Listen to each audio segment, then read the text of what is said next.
নমস্কাৰ শ্বেয়াৰ মাৰ্কেটৰ মুখ্য বাতৰিলৈ স্বাগতম জনাইছোঁ আজিৰ বাতৰিৰ ভিতৰত সবতছে ইম্পৰ্টেণ্ট নিউজটো হ'ল US ইণ্ডিয়া ট্ৰেড ডিল USৰ পৰা ডেলিগেশ্যন আহিছে আজিৰ পৰা 3 দিনীয়া বৈঠক হ'ব সো এই বৈঠকত চাগে কিবা এটা আউটকাম ওলাব আমি হোপফুল আমি আশাবাদী আমি আশা কৰিছোঁ যে এটা ভাল কিবা আউটকাম ওলাব ট্ৰেড ডিল হ'ব আমি দুখন দেশৰ মাজতে ট্ৰেড ডিল হ'ব যাৰ কাৰণে মাৰ্কেট বহুত দিনৰ পৰা ৰৈ আছে ৰৈ বিনালে মানে ৰৈ মানে ৰুককে চলতি হয় বুলি যে কয় তেনেকুৱা টাইপ হৈ আছে কিন্তু যদি আজি ট্ৰেড ডিলটো হৈ যায় মানে এইবাৰ মিটিঙত তেতিয়াহ'লে আমি অলপমান ভাল এটা মোমেন্টাম এক্সপেক্ট কৰিব পাৰোঁ অবভিয়াছলি আপসাইড মোমেন্টাম অলপমান আশা ৰেঙনি দেখা গৈছে উমিদ কি কিৰণ অলপমান দেখা পোৱা গৈ আছে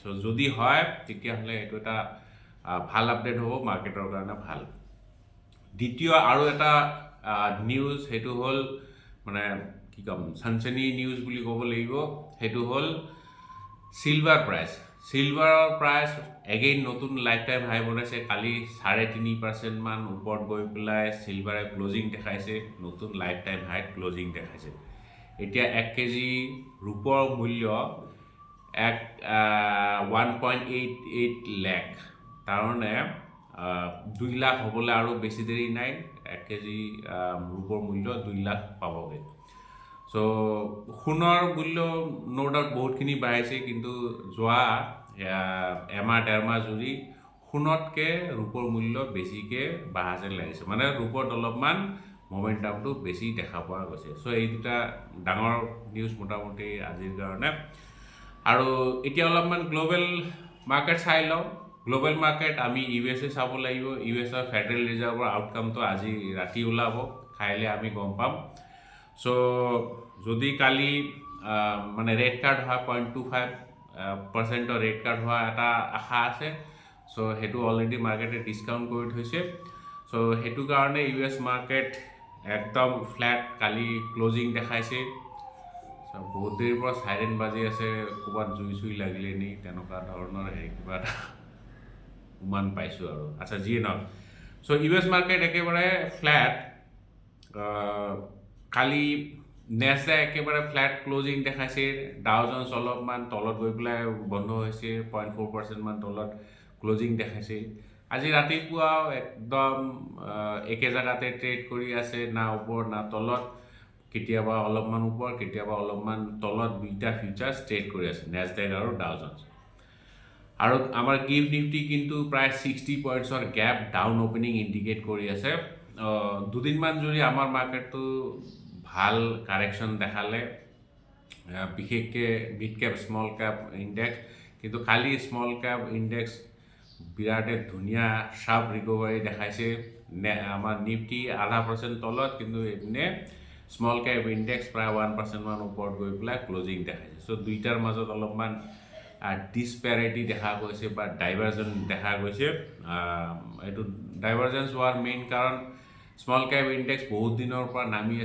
আছে ওভাৰসোল্ড হৈ আছে গতিকে অলপমান ৰিকভাৰী দেখাইছে সো এইটো এটা পুল বেক ৰেলি হ'ব পাৰে ইয়াতে জপিয়াব নালাগে যদি ট্ৰেড ডিল নহয় তেতিয়াহ'লে still downside is on downside open হৈ আছে মাৰ্কেট আৰু তললৈ যাব পাৰে আচ্ছা এতিয়া অলপমান ষ্টক স্পেসিফিক নিউজ চাওঁ ষ্টক স্পেসিফিক নিউজৰ ভিতৰত ইণ্ডিগোটো চাবই লাগিব ইণ্ডিগোৰ খেলিমেলি চলি আছে কালি সিইঅ যদিও মানে ইণ্ডিগোৰ সিইঅ যদিও কৈছে অপাৰেশ্যন পুৰা এক্টিভ হৈ আছে কিন্তু কালিও বহুত কেইখন ফ্লাইট কেনসেল হৈছে প্ৰায় 400 প্ৰায় নহয় মোৰ দেন 400 ফ্লাইটছ কেনসেল হৈছে আৰু এইপিনে এভিয়েশ্যন মিনিষ্ট্ৰীৰ পৰা অৰ্ডাৰ আহিছে যে ইণ্ডিগোৰ 10% ফ্লাই মানে কাট কৰিব লাগে সো ইণ্ডিগোৰ কাৰণে বেড নিউজ ইণ্ডিগোটো এনেও কেইদিনমান ধৰি পেলাই ভালেখিনি কাৰেকশন দেখালে কাইণ্ড অফ ক্ৰ্যাশ বুলি ক'ব পাৰে যদি আপুনি কেইদিনমানৰ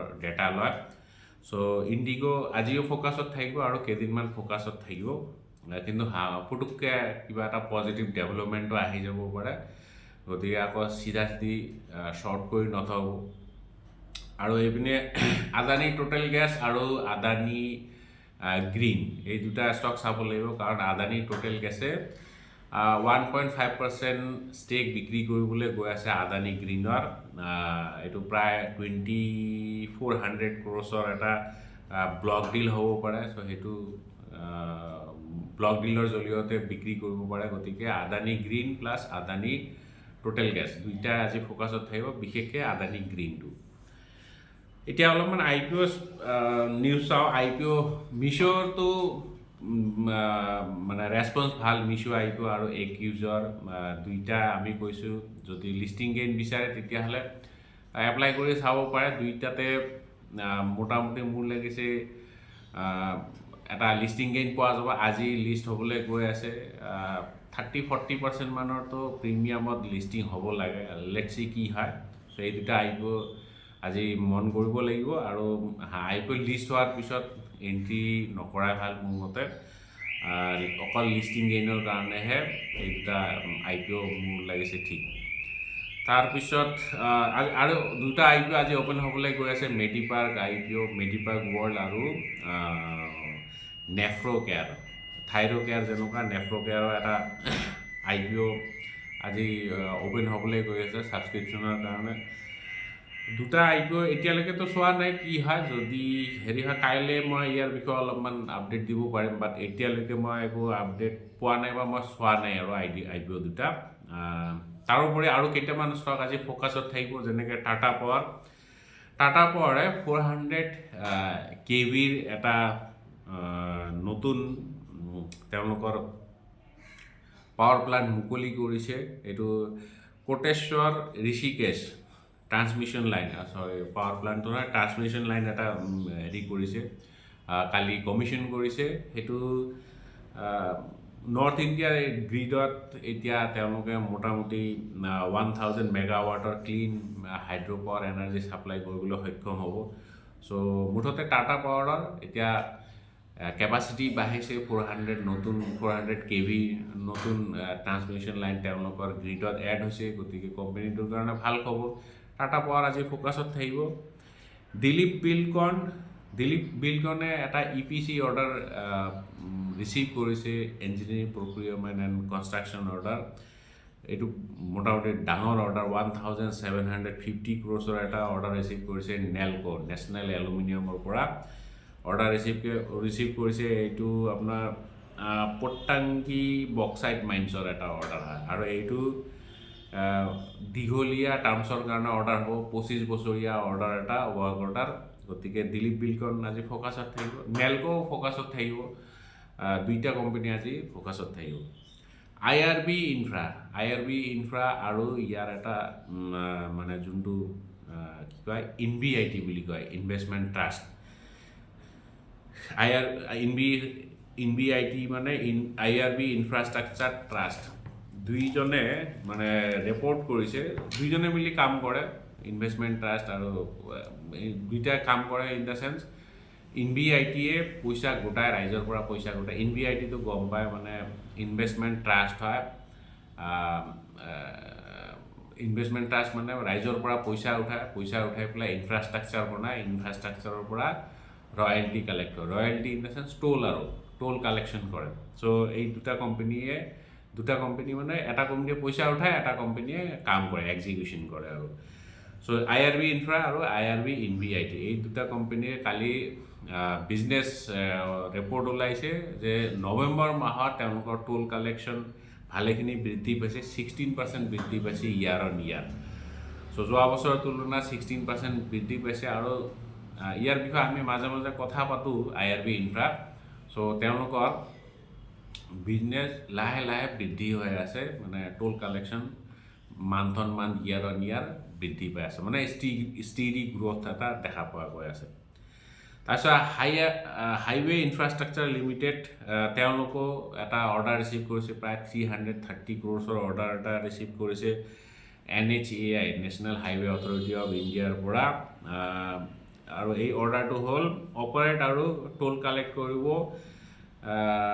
কাজা ফি প্লাজাত। এটা নেশ্যনেল হাইৱে আছে, এইটো বিজয়ৱাড়াত।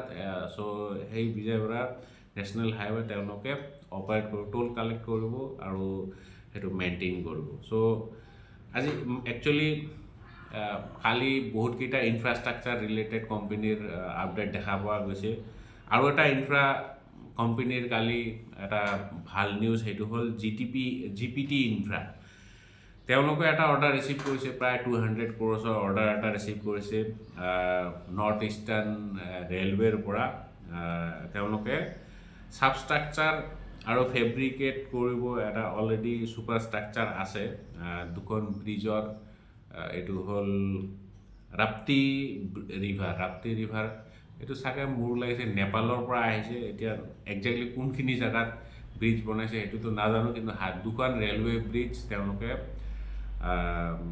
ফেব্ৰিকেট কৰিবলৈ গৈ আছে গতিকে জিপিটি ইনফ্ৰা ফ'কাছত থাকিব মোটামুটি 200 crores অৰ্ডাৰ এটা তাৰপিছত হুডকো হাউচিং আৰ্বান ডেভেলপমেণ্ট কৰ্পৰেশ্যন তেওঁলোকে 2500 crores কেপিটেল ৰেইজ কৰিবলৈ গৈ আছে NCDৰ জৰিয়তে নন কনভাৰ্টেবল ডিবেঞ্চাৰ চ' গতিকে হুডকো আজি ফ'কাছত থাকিব এইবিলাক যে কোম্পানী আছে হাউজিং ফাইনেন্স কোম্পানীয়ে কওক বা এনে ফাইনেন্স কোম্পানীয়ে কওক বা গ'ল্ড ফাইনেন্স কোম্পানীয়ে কওক তেওঁলোকে পইচা উঠায় এনেকৈ তেওঁলোকৰ বিজনেছটোৱে সেইটোৱে ন ৰাইজৰ পৰা পইচা উঠায় আকৌ ৰাইজকে ইণ্টাৰেষ্টত পইচা ধাৰ দিয়ে চ' গতিকে তেওঁলোকে পইচা উঠোৱা বহুত ধৰণৰ পদ্ধতি আছে চ' বেংক হ'লেতো বাৰু বেলেগ কথা বেংকৰ ডেপজিট আহে কিন্তু এইবিলাক কোম্পানীতো একো ডেপজিট নাহে চ' তেওঁলোকে বিভিন্ন ধৰণে কেপিটেল ৰেইজ কৰে হয় ইকুইটি ডাইলুট কৰে নহ'লে NCD ইছ্যু কৰে বা ডেট ইছ্যু কৰে এনেকৈ কেপিটেল ৰেইজ কৰে আৰু ৰাইজক লোন ডিছবাৰ্চ কৰে চ' যিয়ে নহওক আজিৰ মুখ্য বাৰ্তাত ইমানে কাইলৈ আমি আকৌ লগ পাম জয় অসম